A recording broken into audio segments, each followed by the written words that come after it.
কুবাইয়া আমার বোনের সারাটা অঙ্গ কুবাইতে কুবাইতে শেষ করে ফেলছে। চুরি ধরে আমরা টান দিছে, মানে এরা যা করণের মানে মায়ের দিয়ে আমরা। অন্তর্বর্তীকালীন সরকারের উপদেষ্টা ও জুলাই গণ অভ্যুত্থানের অন্যতম নেতা আসিফ মাহমুদ সজীব ভুঁইয়ার বাবার বিরুদ্ধে ভয়ভীতি ও হুমকি দিয়ে এলাকা ছাড়া করার অভিযোগ পাওয়া গেছে। মঙ্গলবার দেশের বেসরকারি টেলিভিশন বাংলা ভিশনে এ সংক্রান্ত একটি প্রতিবেদন প্রকাশিত হয়েছে।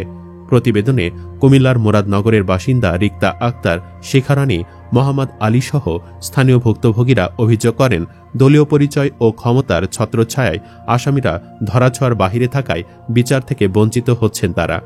প্রতিবেদনে উল্লেখ করা হয়, কুমিল্লার মুরাদনগর উপজেলার বাঙ্গোরা বাজারের কড়াই বাড়িতে গত ৩ জুলাই রিক্তা আক্তারের চোখের সামনে একে একে কুপিয়ে ও পাথর দিয়ে থেতলিয়ে একজনকে প্রাণে শেষ করা হয় তার মা রুবি আক্তার, ভাই রাসেল ও বোন জোনাকিকে। এ ঘটনায় গুরুতর আহত তার ছোট বোন রুমা আক্তার এখন রাজধানীর একটি হাসপাতালে মৃত্যুর সঙ্গে পাঞ্জা লড়ছেন। সন্ত্রাসীদের হামলা থেকে বাদ যায়নি তার ভাইয়ের ১১ মাস বয়সী শিশু রায়সাও। টয়লেটে লুকিয়ে কোনোমতে প্রাণে বাঁচতে পেরেছেন রিক্তা আক্তার ও তার ভাবি মিম আক্তার।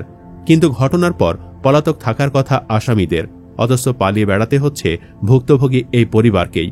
রিক্তা আক্তারের অভিযোগ, হত্যা মামলার মূল আসামি স্থানীয় আওয়ামী লীগ নেতা এবং ইউপি চেয়ারম্যান শিমুল বিল্লাল সহ প্রধান আসামিরা রয়েছেন উপদেষ্টা আসিফ মাহমুদের বাবার আশ্রয়ে।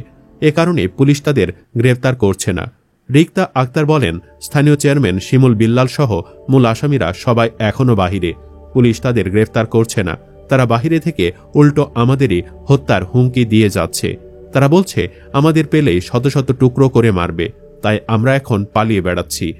কুবাইয়া আমার বোনের সারাটা অঙ্গ কুবাইতে কুবাইতে শেষ করে ফেলছে। এ ঘটনায় দোষীরা স্থানীয় সরকার ও যুব উন্নয়ন উপদেষ্টা আসিফ মাহমুদের আশ্রয়ে রয়েছে বলেও অভিযোগ করেন রিক্তা আক্তার এবং তার ভাবি মিম আক্তার। এদিকে প্রতিবেদনে গত বছরের ১৭ সেপ্টেম্বর একই এলাকার আকবপুর ইয়াকুব আলী ভূঁইয়া পাবলিক উচ্চ বিদ্যালয়ে ঘটে আরও একটি ঘটনাও উঠে আসে। এই ঘটনার ভুক্তভোগী ওই স্কুলের সহকারী প্রধান শিক্ষক শিখা রানীর অভিযোগ, ওই দিন তাকে স্কুলের একটি কক্ষে আটকে রেখে প্রথমে পদত্যাগের জন্য চাপ দেওয়া হয়। রাজি না হলে এক পর্যায়ে তার উপর নেমে আসে অমানবিক নির্যাতন। দীর্ঘ ৬ ঘণ্টারও বেশি সময় ধরে ওই কক্ষে অবরুদ্ধ করে রেখে বিবস্ত্র করেও চালানো হয় নির্যাতন। পরে তাকে স্কুল থেকে বের করে ঘোরানো হয় গ্রামের প্রধান সড়কগুলোতে, যার ভিডিও ছড়িয়ে পড়ে সামাজিক যোগাযোগ মাধ্যমে। চুরি ধরে আমরা টান দিছে, মানে এরা যা করণের মানে মায়ের দিয়ে আমরা। সেই ভিডিওতে শিখা রানীকে হেনস্থাকারীদের দলে উপদেষ্টা আসিফ মাহমুদের বাবা ওই স্কুলের প্রধান শিক্ষক বিল্লাল হোসেনকেও দেখা যায়। এ বিষয়ে শিখা রানী বলেন, স্কুলের টাকা আত্মসাতের অভিযোগে আসিফের বাবা বিল্লাল হোসেনকে ২০১৪ সালে বহিষ্কার করা হলে তখন আমি ভারপ্রাপ্ত প্রধান শিক্ষক হয়েছিলাম। এটাই আমার অপরাধ। এখন আমার ছাত্র আসিফ উপদেষ্টা হওয়ার পর খুশি হয়েছিলাম, কিন্তু ছেলে উপদেষ্টা হওয়ার পর তার বাবা আমার প্রতি সেই ক্ষোভ প্রকাশ করছেন। শিমুল চেয়ারম্যান, সাত্তার মেম্বার, সালাউদ্দিন ও বাসারদের দিয়ে আমাকে নির্যাতন করেছেন। এ ঘটনায় আসিফের বাবা বিল্লাল হোসেন ও শিমুল চেয়ারম্যান সহ দোষীদের বিরুদ্ধে মামলা করতে গেলে থানা মামলা নেয়নি। আদালতে মামলা করা হলে সেটিও খারিজ করে দেওয়া হয় বলে অভিযোগ করেন শিখা রানী। ওই স্কুলের তৎকালীন সভাপতি স্থানীয় ব্যবসায়ী মোহাম্মদ আলীর অভিযোগও প্রায় একই রকম।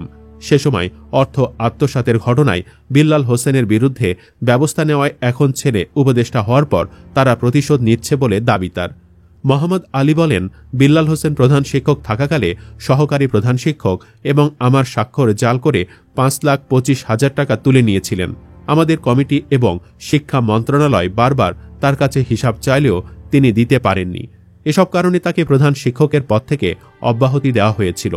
এখন ছেলে উপদেষ্টা হওয়ার পর আমার পরিবারকে শারীরিক, মানসিক ও আর্থিকভাবে হয়রানি করে আসছে। মোহাম্মদ আলী দাবি করেন, তাকে চট্টগ্রাম থেকে পুলিশ দিয়ে ধরিয়ে রিমান্ডের নামে চরম নির্যাতন করা হয়।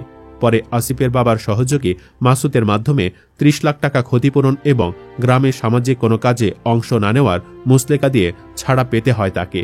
এছাড়াও প্রতিবেদনে উপদেষ্টা আসিফ মাহমুদের বাবা তার লোকজন দিয়ে স্থানীয় মাছচাষী দুলাল চন্দ্রের পুকুর দখল ও গাছ কেটে নেওয়ার কথাও উল্লেখ করা হয়।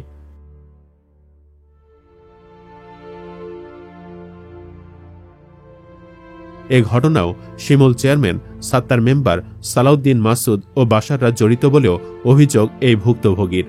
প্রতিবেদনে প্রচারিত এসব অভিযোগের বিষয়ে জানতে চাইলে উপদেষ্টা আসিফ মাহমুদ সজীব ভূঁইয়ার বাবা স্থানীয় স্কুল শিক্ষক বিল্লাল হোসেন বলেন, শিমুল চেয়ারম্যানের সঙ্গে আমার একটা ছবি ছড়িয়ে বলা হচ্ছে আমি নাকি ট্রিপল মার্ডারকারীদের আশ্রয় দিচ্ছি। শিমুল আমাদের ইউনিয়নের রানিং চেয়ারম্যান আর আমি স্কুলের হেডমাস্টার। স্বাভাবিকভাবেই তার সঙ্গে আমার ওঠা বসা হতে পারে, একে অপরকে চা খাওয়াতে পারি, কিন্তু সেই সময়ের ছবি তুলে সেটা প্রচার করে আমাদের অযথা দোষী বানানোর চেষ্টা করা হচ্ছে। অথচ এই ছবিটা আরও 6 মাস আগের, আর মার্ডার হয়েছে 3 জুলাই। তিনি আরও বলেন, বিএনপি নেতা কায়কোবাদ মনে করছেন আসিফ মাহমুদ এই আসন থেকে নির্বাচনে দাঁড়াবেন, এজন্য তাকে যে কোনো বিষয় টেনে বিতর্কিত করার চেষ্টা করছেন তারা। কারা এসব ছড়াচ্ছে আমরা সব দেখতেছি, যে বা যারা এসব ছড়াচ্ছে তাদের আমরা ধরব। কি কারণে বলছে প্রমাণ দিতে বলবো, প্রমাণ না দিতে পারলে মানহানির জন্য এদেরকে কোন জায়গায় যে নেব আমরা। এসব অভিযোগের বিষয়ে জানতে চাইলে উপদেষ্টা আসিফ মাহমুদ সজীব ভূঁইয়ার বাবা স্থানীয় স্কুল শিক্ষক বিল্লাল হোসেন বাংলা ভিশনকে বলেন, শিমুল চেয়ারম্যানের সঙ্গে আমার একটা ছবি ছড়িয়ে বলা হচ্ছে আমি নাকি ট্রিপল মার্ডারকারীদের আশ্রয় দিচ্ছি। শিমুল আমাদের ইউনিয়নের রানিং চেয়ারম্যান আর আমি স্কুলের হেডমাস্টার। স্বাভাবিকভাবেই তার সঙ্গে আমার ওঠা বসা হতে পারে, একে অপরকে চা খাওয়াতে পারি, কিন্তু সেই সময় ছবি তুলে সেটা প্রচার করে আমাদের অযথা দোষী বানানোর চেষ্টা করা হচ্ছে। অথচ এই ছবিটা আরও 6 মাস আগের, আর মার্ডার হয়েছে গত 3 জুলাই। অপরদিকে প্রতিবেদনে উল্লেখ করা হয়, আসিফ মাহমুদের বাবার বিরুদ্ধে ওঠা ক্ষমতার অপব্যবহারের অভিযোগের বিষয়ে জানতে উপদেষ্টা আসিফ মাহমুদের মোবাইলে বারবার কল করা হলেও তিনি রিসিভ করেননি। এদিকে উপদেষ্টা আসিফ মাহমুদের বাবার এমন অপকর্মের সাথে জড়িত থাকার বিষয়টি নিয়ে ক্ষোভ প্রকাশ করেছেন সাধারণ জনতা। অনেকে ফেসবুকে স্ট্যাটাস দিয়ে লিখছেন, এত কিছুর পরেও যদি উপদেষ্টা আসিফ মাহমুদকে বরখাস্ত এবং তার বাবাকে যদি গ্রেফতার করা না হয় তাহলে আমরা ইউনূস সরকারের বিরুদ্ধে আন্দোলনে নামব। আরেকজন লিখেছেন, উপদেষ্টা আসিফ মাহমুদের বাবা ভয়ঙ্কর বিল্লালকে নিয়ে বাংলা ভিশনের প্রতিবেদনের মাধ্যমে চূড়ান্তভাবে বিল্লাল ও তার ছেলে আসিফ মাহমুদের পৈশাচিকতা এবং বাটপারি প্রকাশিত হল। ধ্বজভঙ্গ ইউনূস এ প্রতিবেদনের পরেও এই উপদেষ্টা এবং তার বাবাকে গ্রেফতার করতে নির্দেশ দিবে না, কারণ এখন তারা দেশের সরকার। উল্লেখ্য, এর আগেও একবার বিতর্কিত হয়েছিলেন আসিফ মাহমুদের বাবা। ঠিকাদারি ব্যবসা নেমেছিলেন স্থানীয় সরকার, পল্লী উন্নয়ন ও সমবায় মন্ত্রণালয়ের উপদেষ্টা আসিফ মাহমুদ সজীব ভূঁইয়ার বাবা বিল্লাল হোসেন। স্থানীয় সরকার প্রকৌশল অধিদপ্তরের ঠিকাদারি তালিকায় অন্তর্ভুক্ত হয়েছিলেন বলে জানিয়েছিলেন বিশিষ্ট অনুসন্ধানী সাংবাদিক জুলকারনাইন শায়ের। পরে অবশ্য চাপের মুখে আসিফের বাবা ঠিকাদারি তালিকা থেকে নিজের নাম বাদ দেন। এভাবেই আসিফের বাবা ছেলের ক্ষমতার বলে দিনকে দিনকে গডফাদার হয়ে উঠছেন। সুপ্রিয় দর্শক, আপনি কি চান আসিফ মাহমুদ এবং তার বাবাকে যেন শাস্তির আওতায় আনা হোক? কমেন্ট বক্সে জানিয়ে দিন আপনার মতামত। ভিডিও ভালো লাগলে লাইক দিন এবং চ্যানেলটি সাবস্ক্রাইব করুন। ধন্যবাদ।